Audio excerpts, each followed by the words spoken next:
It can be made of heart diseases, strokes, some cancers, and many others. This is where the fear and the major concern is. It is estimated that over 1/3, and I'll take it again, over 1/3 of all adult deaths are due to non-communicable diseases. So we need to be wary of this. Now, there's a team that have done some research work into this, and they are here to help us understand and appreciate the dangers we pose for ourselves when we take these fizzy drinks. So, for example, I was asking this morning, as you go to work today, when you have break and you want to go for lunch, and you buy that rice or you buy that food you want to enjoy, do you buy a soft drink in addition? What soft drink do you buy? Do you know the sugar content in there? Now, your kid left home for school today. I'm sure that you give him or her a lunch pack or a snack pack or something. So you give that child something to go drink. Do you know the sugar content in there? Do you know the harm you're doing to that child? That's our conversation this morning. And to help us out, we have Professor Reginald Akuetteh Annan. He's an associate professor, biochemistry and biotechnology department, KNUST. Prof, good morning to you. Good morning, thank you. And also with us is Dr. Charles Apre. He's a senior lecturer, Department of Biochemistry and Biotechnology, KNUST. Doc, good morning to you. Good morning, David. And good to have you all with us. Thank you for having us. So I saw some bit of a synopsis, yesterday from you guys, and it has reawakened some thoughts in my mind. I don't know whether to call it fear, but it's close to fear. So together with your, with some team members or researchers, you've done, this work you call, or you've named Advocating for Health. Tell us about this work. Okay. So thank you very much, David, one more time for having us. The Advocacy for Health project is being done by a coalition of researchers from the University of Ghana, KNUST, with the 5 public universities in Ghana, as well as the Ghana NCD Alliance. The NCD again meaning the non-communicable disease. So going Alliance. Forward, when they say NCD, you know what it is. All right. Ghana NCD Alliance, the Ghana Public Health Association, and then the Ghana Academy of Nutrition and Dietetics. So as these names suggest, you can see that these are groups that are very keen and concerned about the health of Ghanaians. And we can all see where the health of Ghanaians is going as far as non-communicable diseases are concerned. They are increasing. Many more, the deaths that we see globally and in poor countries like Ghana are more associated with these non-communicable diseases than with before, like those times when we had infections and infectious diseases. And they are really related to how people live their lifestyles. And among them, the most important is what you eat. What you eat and what you drink. And what you drink. And when we say eat, I mean, basically what goes into you. We're ingesting them. Ingesting them, basically. Before I go to, Dr. Apre, Prof, tell me this. And that's what we're asking our listeners to also share their thoughts on. So many will be reluctant in taking alcohol. Not necessarily because they are religious, but because they think that there are health dangers in there. So many people, especially children and females or women, they would settle for what they call the soft drinks, and the soft drinks are the ones that mostly we refer to as the sugar-sweetened beverages. Between the alcohol and these sugar-sweetened beverages, which one is more dangerous for our health? Okay, so if in my candid opinion, sugar-sweetened beverages are more dangerous, and I will explain. Please do, but sugar-sweetened beverages they are more dangerous. Some say sugary drinks in generally, but it's not that when you say sugary drinks, you are not completely correct, because there are some juices where maybe just juice the orange, and then you're drinking the juice. You've not added sugar. The sugar that it has are the natural sugars it comes with. So then it's a sugary drink, but it's not a sugar-sweetened beverage. Now, the sugar-sweetened beverages are the beverages people have made and have added sugar. Therefore, the sugar in them are not natural. And they are what we will call simple sugars. Basically, what it means is that when you drink them, the body doesn't do anything to them. It goes straight into your blood, and then it increases your blood sugar levels. And they are more dangerous than alcohol because, you see, alcohol, unless you are drinking in excess, and there are also recommendations for what you can drink, then you are fine. But these sugar-sweetened beverages, there are no recommendations for even meeting for how much you can drink, because even when you drink 1 can, you have gone beyond your sugar requirements for the day. We'll talk about that, because when we make a can of, for example, a drink, let's say the sugar-sweetened beverage, what does it contain? And that's where the mathematics will come in, where we talk about the 6 to 9 teaspoonfuls of, and all that. But again, having heard Professor, say that, he thinks that fizzy or sugary drinks are more dangerous than alcohol, he's not promoting the intake or drinking of alcohol. At all. He's not. But Dr. Apri, let's do this. Why the craze for such drinks anyway? I'm talking about the fizzy drinks or the sugar-sweetened beverages. Why the craze? Thank you very much, David. So I think one of the things that has been a challenge now is the fact that, let me come down to our Kumasi here. When you drive across the streets, most of these new shops, and I've observed, when new structures are put up, about 3-4 stores at the basement, 3-4 stores at the top. The basement, one of them is solely to sell what we call sugar-sweetened beverage. And so it's all available in our environment. And once it's all available in our environment, it becomes what people are able to buy and what people see when they want to make an option of what to drink. Of course, we did one research with our counterpart from the University of Western Cape in South Africa, where we tried to look at obesogenic. When it's obesogenic, these are how the environment is promoting obesity. And then when we did a little bit of mapping of Kumasi around Ahojo and all that, you realize that most of these shops in there are stuffed with these obesogenic drinks, or what we classify as sugar-sweetened beverage. So at the end of the day, it's about what is available. And research has proven that people would usually take in what is within their environment. Of course, let's also not forget that sugar has that, how do you call it? What's the word? Addictive behavior. This morning, I learned something this morning that says that sugar is 10 times, has more addiction in it than cocaine. It's like 10 times more than cocaine, 10 times more than cigarettes, and it is based on research. What about sugar makes it so addictive anyway? Well, I think it's sweet. Everybody wants sweet things. Apart from that, I also think that the body actually has a mechanism. Of course, we have our genetic predisposition. And so when you take this sugar, your body actually prime for it. And so there is a time when you would even want to say that for some reason I want to go down on my sugar intake. And it takes a little bit of discipline, because once you want to switch and go off it a little, you need a little bit more of self-discipline, of course, behavioral change, communication, where you understand the impact of what you are drinking. So it becomes a little difficult, of course, because of the nature of it, if I should put it that way. So these are the challenges associated with the sugar. So when we go out there, I'm happy you mentioned that when you drive around, see new shops springing up, old ones all selling sugar-sweetened beverages. Unfortunately, it is more children and women who are patronizing more than the men in this context. And you go to some places, some supermarkets, and they say natural fruit juice. Are they really natural? Prof. Well, so number one, if it's natural, and you've not added anything, the shelf life, and so I'm sorry for the big word, like how long you can keep it on the shelf, will be much lower. So that's why most of the natural fruit juices, they say 2 days maximum or 5 days maximum, and then you have to use it. So most of the ones that you see that they are not natural. But it's 100% natural. Unless they are saying that they've not sweetened it with sugar, but that one you have to say no added sugar. Then we know that the sugar in it is what it comes with. But most often than not, it is not natural. And even then, they have added a lot of other additives and preservatives to keep it that long.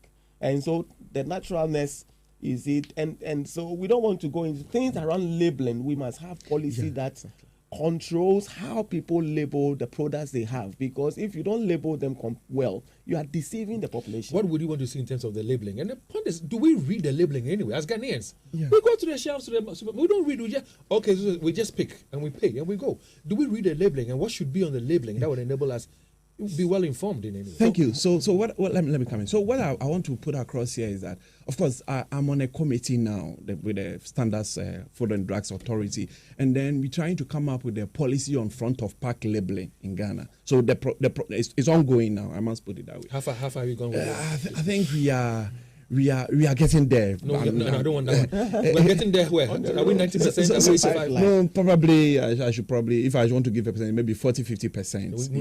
We are getting there. But what I wanted to put across is that in other countries, we've found a nice way of labeling. When you go to most of these Asian countries, when this sugar-sweetened beverage or any drink is put on the shelf, we use the color code, the traffic light color code. And that makes it easier. And so there's a red zone, there's a yellow zone, or there's a green zone. Sometimes there's a red label, a yellow label, and a green label. Yeah, I know about red label and black label. I'm not referring to that anyway. And when you look at these labels, it makes it a bit easier for people to comprehend what the labels mean. Of course, even us as an expert, sometimes it needs to take you almost about 3, 4, 5 minutes reading every detail of the label before you can pick up that there's an added sugar. And it's not always that it is written sugar. Sometimes you can add high fructose corn syrup, HFCS. There are various technical terms that are in there that would not let you pick it up as simple sugars. But then you need to be an expert to know. So listeners, one thing you should have at the back of your mind as we have this conversation is this. A lot of kids out there are becoming obese. Yeah. A lot of women out there are becoming obese. And trust me, if you become obese, maybe your man will leave you for somebody who's slimmer. All right? So be mindful of obesity. As you gulp down those sugar-sweetened beverages, you're harming yourself in terms of size. Aside from that, there are some health implications as well. We've talked about, cardiovascular issues, the heart issues. We've talked about some cancers. And we'll be going into detail of all of that shortly. But what I want to know is this. So let's be practical here. As a human being, and please talk about the male, the female adult, and then the child. How much sugar do I need in a day? And when I pick, let's say, a can of a carbonated drink, what would you say the sugar contents are, and what are the dangers that come along with it? Thank you. So when you pick a can of a carbonated drink, you must know the volume. Okay. So how much is in it? Because some are big, some are small. So now I'm using the normal 330 ml can drink that we have on the market. Now each of them contains close to 9 cubes of sugar or 9 teaspoons of sugar. Now this is far above the requirement for people. Now for children below 2 years, there's no requirement. There's zero requirement for sugar. Okay. So sugar should not be added to their food at all. At all. Diet for children below 2 years. Below 2 years. Yes. Nothing sugary should be part of their meals. Like this. So when, I don't want to go into the biochemistry, but sugar means like carbohydrates are sugars, but like simple sugar, like just normal table sugar, should not be in the thing. Okay. Including the syrups and all that, the corn syrups and other things that they put in. Why? What does it do to them? Well, so at that age, the body really cannot handle simple sugars. So all the sugar must come in the form of what we call complex sugars or carbohydrates that the body will digest, and then it will go into the body. Okay. Now, from 2 years to 18 years, the requirement is 6 teaspoons. From 2 to 18 years old. Okay. And it should come from, you see, these simple sugars. It's coming from everything you are eating, apart from the drinks. And so if one drink alone contains 9 cubes, it means that children 2 to 18 years shouldn't drink any soft drink or fizzy drink a day. We go for parties, and kids are so addicted to some of these sugar-sweetened beverages. Yeah. They gulp not one bottle or one can, but 2, 3, or even more than 3. Yeah. And you're saying that they should take what? It should between 2 and 18. Even shouldn't be one can, because one can has more than the requirement for 2 to 18 years old. Yeah. Okay. Now let's say women. Okay. Now women also, the requirement is 6 cubes or 6 teaspoons, which one can of a soft drink is more than 6 teaspoons a day. A day. Okay. Of the simple sugars. Okay. One can of a soft drink is more than that. It's 9. Now when you take adult men, it's 9 cubes, which is 1 can of a soft drink. So probably it's only adults like us men who can drink 1 a day. Okay. Like I'm saying, it's not coming for, and that 1 can, you may drink more than that in a day. And then you may be getting other sugars from, even when you drink your, like tea or coffee and then Milo, that you add some sugar. So you're, at the end of the day, it's far, far, far more than what people need. But you said something about obesity increasing in children and women. And you see that more often than not, it is they who drink more of these fizzy drinks. And that is why obesity, overweight and obesity are increasing in children and women. So before we talk about the health benefits or dangers in there, why do we still have them on our shelves anyway? I think it's about regulation and then about policies. In countries which have gone way ahead of us with this sugar tax, if I may introduce that. Let me use South Africa as an example. A couple of years, we've been to South Africa a number of times, and Karen Hoffman and co, who led that advocacy. What they did was that they pushed for the enactment of sugar tax. Of course, yes, sugar tax. Of course, the benefit of it is that most of these companies started reformulating. Okay. And when I say reformulating, there is a ceiling for the amount of sugar that should be in that drink. And once these companies know they go beyond that level, you're going to pay huge taxes. Of course, once you pay huge taxes, it means that the cost of the drink becomes expensive. And probably people who don't have enough will not be able to purchase that. And so most of these companies went in there to start reformulating. In Ghana, we've not done much, as I indicated to you, because the policies and of course, we know recently there's been a introduction of sugar tax. Tax, yeah. We will discuss that later, of course, what we make of that. But at the end of the day, my thinking is that we operated a little bit of a free market, and it's about somebody being able to import something, and then once he's able to put on the market and put an advertisement on TV, on radio, it's up there for people to buy. And but do we have any policy touching on the importation of some of these ones?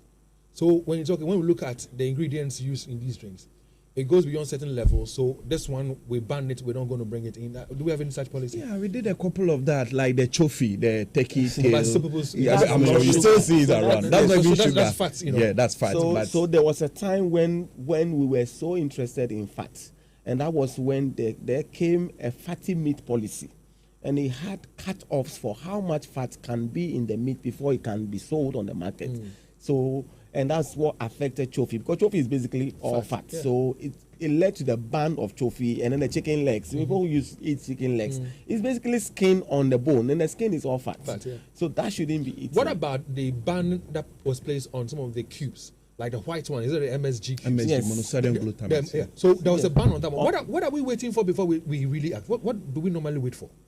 Well, so there must be advocacy like we are doing now, because sometimes, I don't want to say politicians know, but sometimes they are in the business themselves, and then the food industry can also be quite difficult to deal with, because they know the truth, but they won't do what the truth is. And because they know sugar is addictive, you see, the more sugar there is in the thing, the more you want it. And so they think that if they reduce the sugar in the content, in the product, they are going to reduce, people will reduce their consumption, and they will lose some money. And here we are, 1/3, per the research work done and your findings, 1/3 or more than 1/3 of adult deaths are as a result of the non-communicable diseases.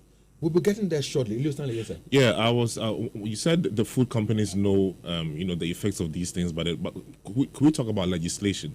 Because I did a little bit reading on that, and it was a deep rabbit hole, to the point where even some of these companies pay MPs and other people in government to shelve some of the researches that are done on this, just to keep the information away from people. If these things are found out, can't we take action against it? Because they are killing people, and they know that they are killing people, but they are doing it.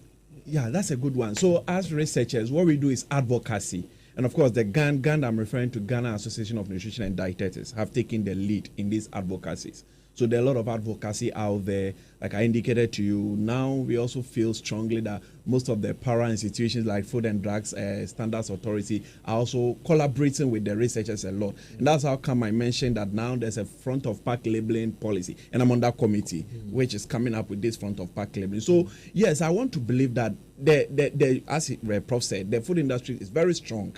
Of course, they have the money, they have the finances and all that. At the end of the day, you need to be very strategic in your advocacy. And when it comes to policies, it takes a lot of a process to get there. So it starts with advocacy, and I feel that's what we are doing now. So let's now talk about the dangers it poses to our health. Now, I have mentioned a few, but you take them up and tell us much more, because we're talking about cardiovascular diseases or heart diseases for that matter. We've talked about some cancers. We've talked about, other non-communicable diseases, diabetes, hypertension, and all that. Tell us about the relation between these sugar-sweetened beverages and these disease conditions. Diseases. Yeah. So thank you very much. So it starts with overweight and obesity. The more sugar you consume, and most of this excess sugar is not needed in the body, so the body stores it. One of the ways the body stores it for the long time is to convert the sugar into fat and store, so you will gain weight.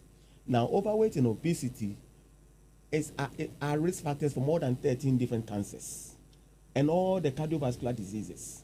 So we must fight overweight and obesity. That's number one. Now, number two, diabetes, as an example.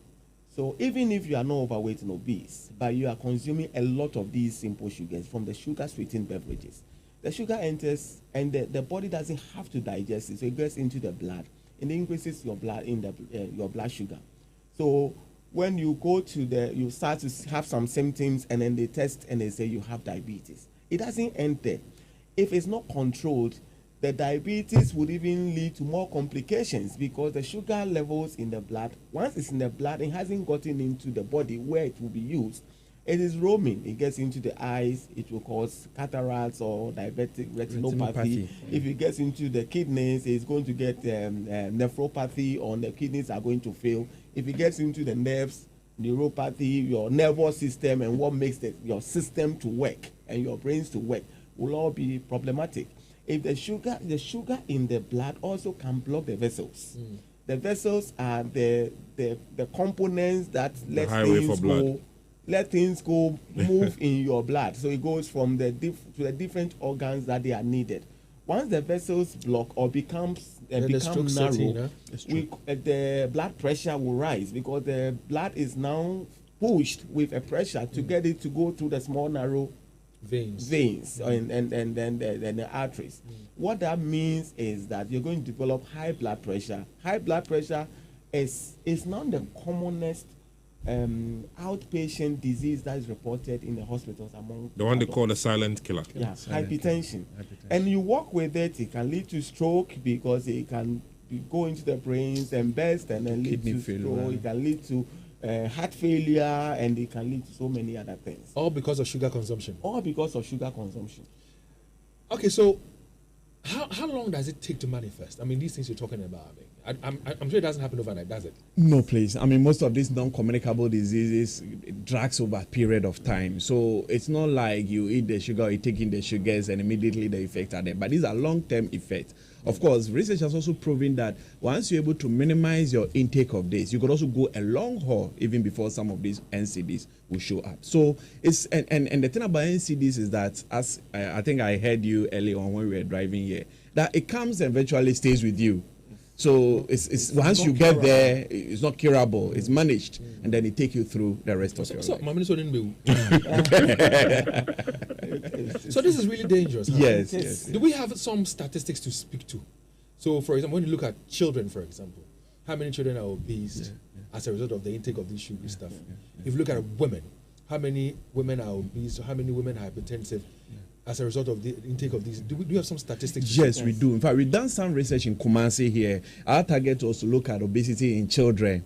And I think we focused, in fact, for some reason, we tried to focus on children in the basic school and then children in the public school. And I guess basic public school and basic, the private schools. And I guess your guess will be as good as the ones who attend the private schools are from rich homes. Exactly. Theirs will be higher. Exactly. And then you will fall like me. Exactly. Who attend the public schools and all that. Ours will be low. Because our parents cannot afford them. Exactly. Yeah. And then I think our prevalence was around 22-23%. But there are also studies that cover the rest of the country, like nationally representative studies, and that show that among women, obesity is overweight and obesity is more than 40%. It's true. When you go out there, you see them. For every 10 women, it means more than 4 are overweight or obese. So their risk for all these diseases are high. How about the deaths? Do you have statistics? Yes, I know internationally the WHO churned out some figures. In Ghana, do you have specific data we can speak to? So we don't have the national data on deaths from NCDs, because again, research needs money to do and conduct, and there are no policies on research, so there's no money to do the national ones. But the small ones that we have done, like the pocket of studies in different areas, regions of the country, some have reported deaths of, you see, people who have overweight and obesity. Risk of death is more than twice those that are not overweight or obese. And so the levels are very high, but we don't have the national ones. We have WHO's data that shows for Ghana, as Ghana, there are more than 90,000 deaths from NCDs every year. And it stands at more than 3 in 10 people. And it's projected that by 2030, NCDs will be the highest cause of death in Ghana. By 2030. NCDs. If we remain on the same path. track. Yeah. You mentioned that there are roughly some 13 or a little over 13 cancers that are affect us as a result of this. Can you run us through some of the cancers? And before you do, let's make some money. So, looking for a quick and hassle-free loan with no collateral required? Look no further. CBG Smart Loan is designed to help your business access funds without collateral. With our SME Smart Loan, you can access a quick and hassle-free loan without collateral, comfortable monthly loan repayment schedule, collection services with our Sika Collect platform to save you the trouble of visiting the branch to make payments. Don't let financial constraints hinder your entrepreneurial dreams. Walk into any of our 114 branches nationwide or contact us on 0302 216 000 for more information. You can also reach us on all our social media handles on Facebook, Twitter, and Instagram. Email is info@cbg.com.gh. The website is www.cbg.com.gh. Terms and conditions, of course, do apply. CBG, we stand with you. All right, so, and I want to win some money, make some money. But I don't Yes, the information. with 590 mobile, right? Yeah. People are winning just by dialing *959#, selecting the game of the day, be it Monday special all the way to Sunday. But if you don't know what the rundown is, when you win, let me tell you, if you win, make sure that you don't go and run your mouth saying it's a disco, or else your girlfriend will come for some, your friends will come for you, and then your mama will say, give me some hell. So keep it on the hash when you win on 590 mobile, and always remember to stick responsibly, and it's not for persons below 18 years. 590 mobile at that one.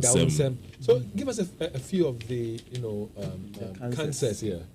In fact, almost all the cancers that we know about, the risk for them are higher in overweight and obese people than non-overweight, normal health and weight people. And we are talking about breast cancer, especially in women. So overweight and obese women are more likely to develop breast cancer than healthy, normal weight women.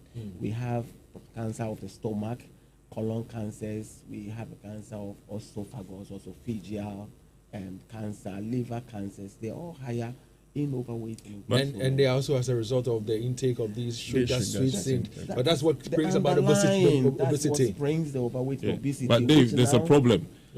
A lot of Ghanaian men prefer women with, who are very well endowed. Not the Etobo, they are curves women. But I've seen some people who take some of these sugar-sweetened beverages and they mix it with water. Does it help? I have seen some people who think that, well, when you take some of these sugar-sweetened beverages, you need to do some form of exercise or some high performance energy exerting, activity that would also help burn the sugar and the fat and all that. So first of all, mixing it with water, does it help? The exercises or being very active, does it help? So basically, it's about the volume. So maybe people mix so that they don't drink plenty. But eventually, if you drink that full volume of the diluted drink, you have had that volume of sugar that was in it. Wow. Okay, so it doesn't help. But I'm saying that maybe somebody could have drank 2, but because they have diluted, they are drinking less. They will drink 1. But overall, the 9 cubes of sugar will still be in your system. Now, the second question relating to exercise. If you say so, research shows that for a child who drinks 1 can of the sugar-sweetened beverage, they have to cycle 30 minutes. Continuously that day. And so if they drink 2 that day, 60. every day to burn that. Now, for an adult who drinks 1 can, they have to do brisk walking for at least 30 minutes. Now, which most of us don't have the opportunity We're to doing do. the sedentary lifestyle all Yes. through. So why do we go through all that? And research shows that if you drink 1 can of this SSB every day, in a year you have eaten 25 kg of sugar. What? Yes. Check it That's again. what No, it say accumulates to. it again. Say it again. If you're drinking 1 can of One. this SSB every day, in a year you have drinking You have drunk- almost you have drunk. 25. You have drunk. Sorry, my mind is away. Overzealous. You have drank 25 kg of sugar. What? I mean, But that And is you know, fearful. the That sad is bit is fearful. this. The sad bit is this. People still will take their normal morning beverage, put sugar in there. Then during the day would also take, what do you call it?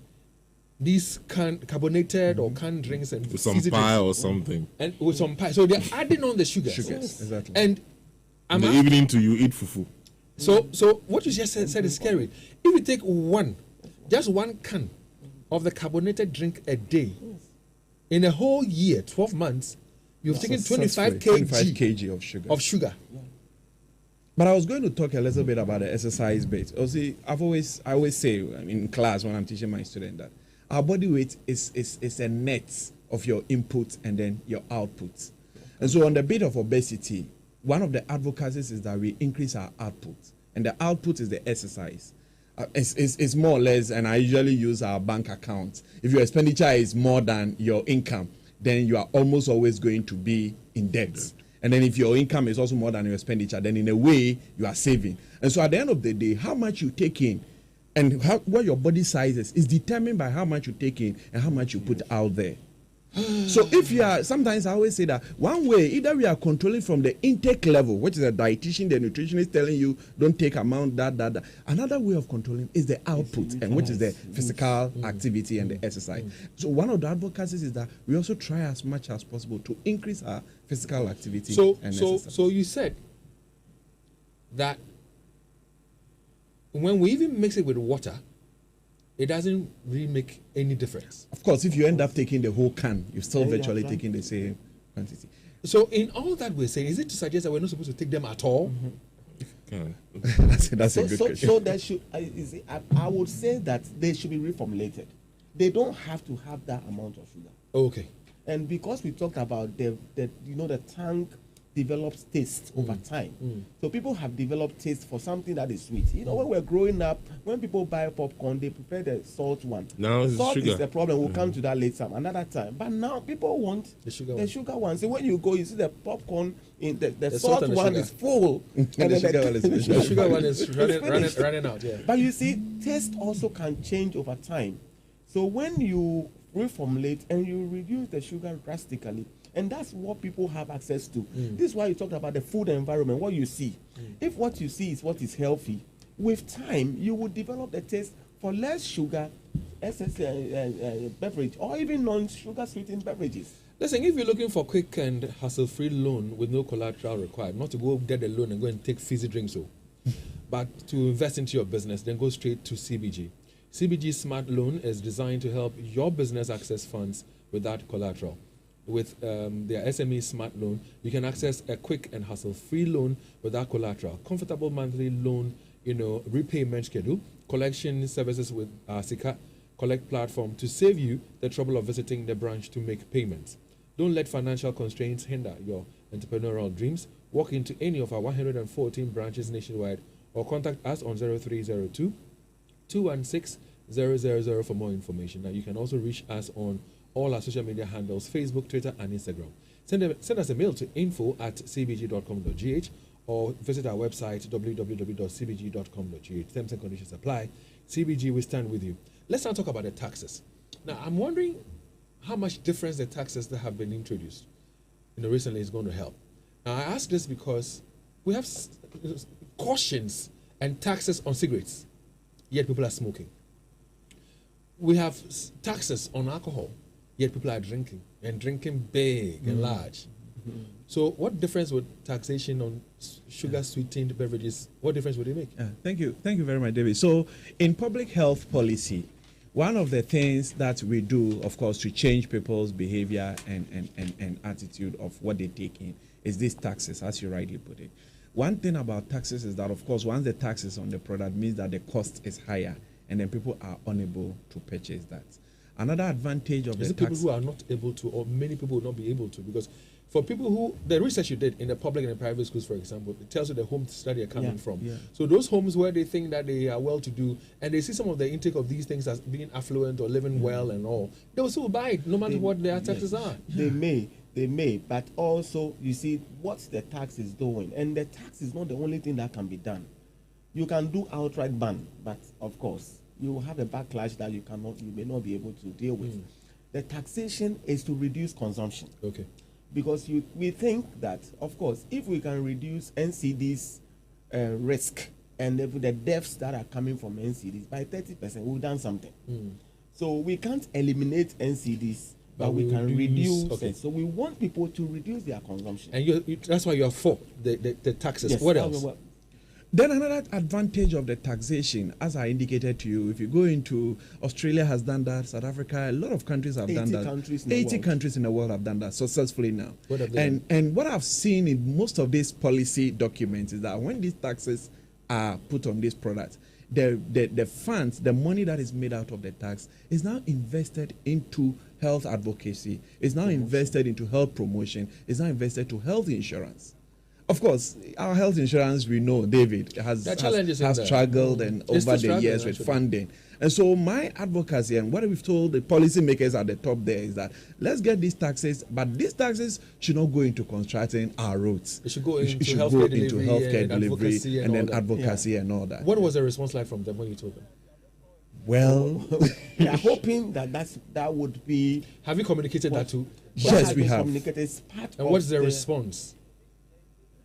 Not that I know of, but what I know is that this A4H, when we had a bit of a, if I should use the term, lobbyist in Parliament where we were pushing for this. Of course, I want to believe that if you look at the stories of countries that have been successful, the first leg of it is to get the taxes. Now the taxes are in there, we will continue with advocacy now to push that funds raised out of the tax should specifically go into health. So listeners, join us on 03220-83596, 03220-83597 and 03220-83598. You've heard the dangers of the consumption of what we refer to as the SSBs, the sugar-sweetened, beverages. Kids are drinking all manner of things, eating all manner of things. They are becoming obese. Adults, especially women, are becoming obese. They're having hypertension. I think it's 51% women. Yeah. Yes. And 34% men. Yes. The situation is getting bad by the day. So what do you want to know about these things? What do you think ought to be done about this? Especially when you've been told that even those who are taking alcohol, they are a little safer than those who are consuming the sugar-sweetened beverages. Call us on 03220-83596, 03220-83597, and 03220-83598.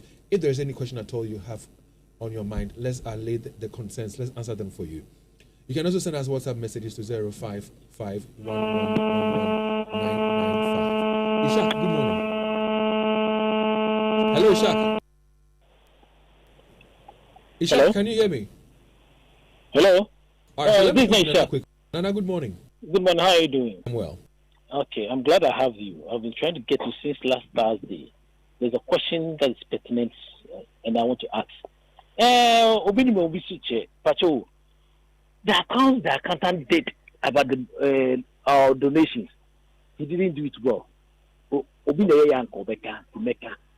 The calculation, how much money was received through mobile money alone? He didn't ever mention that, look, we have another mobile money number, this X amount that we received only on mobile money. So that at least if someone even donated 5 cedis or 10 pesos or whatever it is, we can have an account on it. He never mentioned that. That is by the way. And I'm going to ask you a second question. So once you raise a concern, we'll put it together. We'll share with you either before close of day today or we'll do that tomorrow. Thank you very much. And then the second question I'm going to ask you. Now that we know of the dangers of this, I think that is not the only danger that we have. Should you come on air, and then one of these companies bring the adverts to you, are you going to run it? That just by the way. All right. And then another last thing, that is not the only dangers we have. When it rains, go through the drains. The plastics that we see are all from these things that we are consuming left, right, center. And it's not even endangering only on our health, it's endangering us also on the environmental side. And I wonder these people, the politicians, just as the man in the studio says, probably they are, these they are affluent people, the ones that are rich, and then these companies there, and then they own it, so they are not going to tax it or something. But we should start hitting them that at least, apart from the health implications on us, affecting us on the environmental side, so you stop to the in fact. Oh, and let me give you a typical example. There's a bottle thing that when you are infant. Thank you very much for joining us. You raised 3 issues. You want us to account to you, which of course I think is fair. As to how much Momo came through, we'll do that and we'll share that with you. Aside from that, we also talked about whether we would advertise if anybody brings such product here.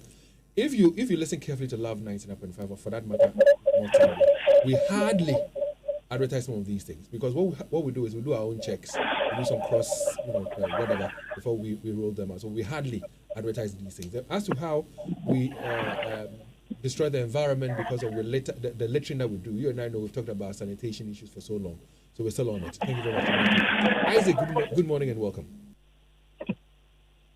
Isaac? Hi, Isaac. Yeah, hello, good morning. Good morning, Isaac. Let's hear you, sir. Yeah, Dave, thank you very much. And I want to commend you for this work that you are doing. In fact, these education are what we need, because the rate at which young people are passing away these days are very, very heartbreaking and very alarming. I want to suggest that I think and I believe that this topic has not been exhausted. And so if possible, there should be a continuation, probably tomorrow. But I think that the politicians in all these two have a major role that they have to play, just as the doctor or the professor said. Most of them are into some of these drinks and all that. So even though they are aware of the dangers that it poses to the human health, they will still bring it. So I would just say that more advocacy should be done about this. People should start speaking against these things, because these drinks are all over the market, all over. I don't know how to put it, but then it's very dangerous. And then, like, just as I said, I would be happy if this is done again, like a continuation of this is done. All right, so Isaac, what I can say to you is that we're going to have a part 2 tomorrow. The part 2 has to do with the food itself. Today, we focus attention on the drinks. Tomorrow is going to be on the food itself, what we eat. Okay, we're talking about the spices. Also, you use more of the kokomesa to spice our chicken. This time around, there's all manner of cubes out there. Before you go out there, you pick nutmeg, and then you grate it and you use it for food. This time it's in containers. So don't worry, we'll continue tomorrow and talk about foods. And it's kind of dangers we pose for ourselves when we buy food in polythene bags. I saw this TikTok video of Kofi Kenyatta. Also, fancy dog crack was it rubber? What the rubber share? Maybe you. So 03220 83596. You can call us. See, SK. Good morning. Good morning. Hey. Please, my question is: are there healthier substitutes for sugar? Because I have stumbled upon the dangers of sugar long ago during my course of study, and I've stopped taking soft drinks and the other sugars for a very long time. But I resorted to using stevia and honey. So I want to find out if I'm safe. It would answer your question for you whether the honey and the stevias are better. No, stevia. Stevia. I've heard people even say brown sugars and all that. They'll give you an answer. That was SK there. Can we speak to Godwin now? Hi, Godwin. Godwin, yes.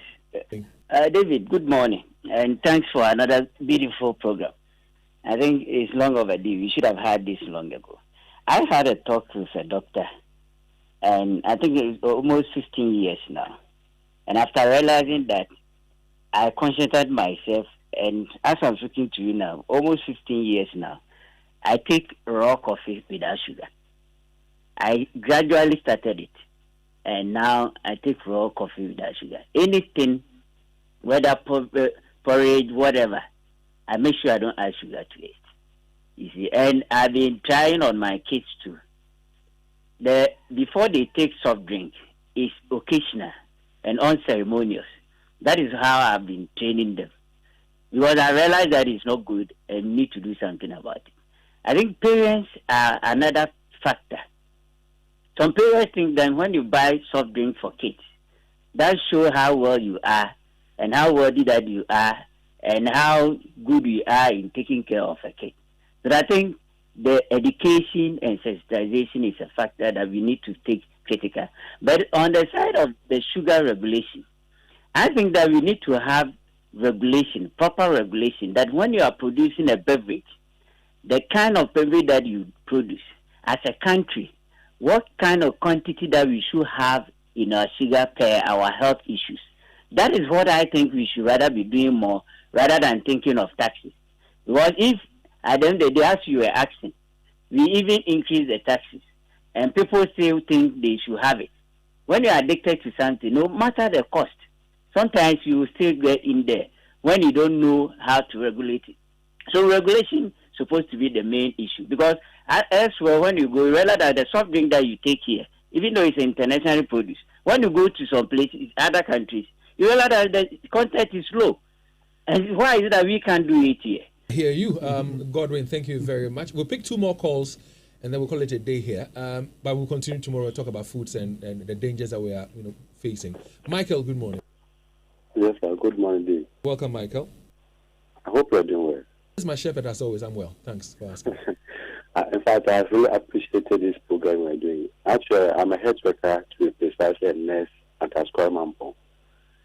And I did a project with my final year into research into obesity, the prevalence among women. There's one thing I want to suggest. If possible, this program should also be held or should be also be done on our local diaries so that people will get more insight about it, because people consume what we are ignorant or we are not aware of what we have been doing. So that we have little knowledge about what we have been consuming. So I think, or I suggest that if this program can also be done in the future, so that it will go down well to the people within our locality, I think it will be our best help to the people within this community. Thank you very much. Well, thank you very much, sir. Let's speak to our final caller. I think George is on the line. Hi, George. Good morning. Hi, good morning. Good morning. Good morning, David. How are you, Dave? George, I am well. Good to have you, sir. Thank you, David. David, thank you very much for this laudable program. David, the way this sugary drinks is killing even our youth. David, if you go to a construction site, you see these strong men who are digging foundation. And when they are when it is break time, instead of them going to eat kenke or this gari and beans to gain strength, David, you see that when they are coming back, they are holding this energy drink with bread for their lunch. And if you, David, I used to advise them, they do understand, they do agree with the energy. So when they take the energy drink with, bread, they regain energy. David, and if you go to the north, at the funerals, they are consuming these sugary drinks with their children. It's unacceptable. I've been fighting my family about these drinks. David, it is very good. Continue. Well done. Well, thank you very much, George, for your contribution and, of course, for the encouragement. Let's pick our final caller. All right. Hi, good morning. Hello? Hello? Well, let's go on Facebook and read some messages from Facebook. Okay, this is from Chairman Baby. He says, we are doing well. Thank you to Chairman for doing the listening. And Felix Frempon says, well done, Prof. and Doc. Proud of you guys and well done, Biochemistry Department. And this one is coming from Richie Valence. He says, very educative and he's proud of you, Professor Reginald Annan. It looks like he's your friend. And Elizabeth Watson says, well done, Prof. and Doc. We are very, very proud of you. Dr. Lord JJ Gowan says, great education. Well done to the team. And this is from Felix Frimpong. He says, but let's advocate for the prevention instead of the cure. Losing weight is much more difficult than gaining weight. And Pedro Medina Cruz says he's listening to us live inside Indianapolis. Kumasi Tanoso Kesben Jashid. Well, he got me there briefly. What about WhatsApp? What's on WhatsApp? Okay, so one message here, he says, sir, though sugar is needed to aid us in our daily workout, the intake of sugar must be checked to help our health, else we are digging our own graves in one way or the other. Thank you. This from Teacher Ima from Well, thank you very much, Ima, for doing the listening and for sending in a message. Somebody wants to know whether the honeys and the other, sugary stuff are better than the ones that we take, including the brown sugar. I've heard about brown sugar and all. So I always advocate that the healthy alternative is water. Healthy alternative is water. It's water. The more I'm tell the money we shouldn't drink alcohol. We shouldn't take sugar, sweetened, what do you call it, beverages. Always take water. And you see, not just water. If Leo should marry, and I don't work out because it's so fun of us. Not just water, but sometimes the challenge with our local drinks, a lot of our local drinks are very healthier. But the challenge is that now, if you take Sobolo, for instance, you're pouring so much sugar in it, and that makes it also SSB. But if you can get a Sobolo with that little or no even sugar, dasana, all those local beverages are very healthy. But the little challenge with them sometimes is because of the contamination. If it is done, the production process. If it's done in the right way, there isn't much problem with that. But we are gradually gravitating towards adding a lot of sugars to this our natural.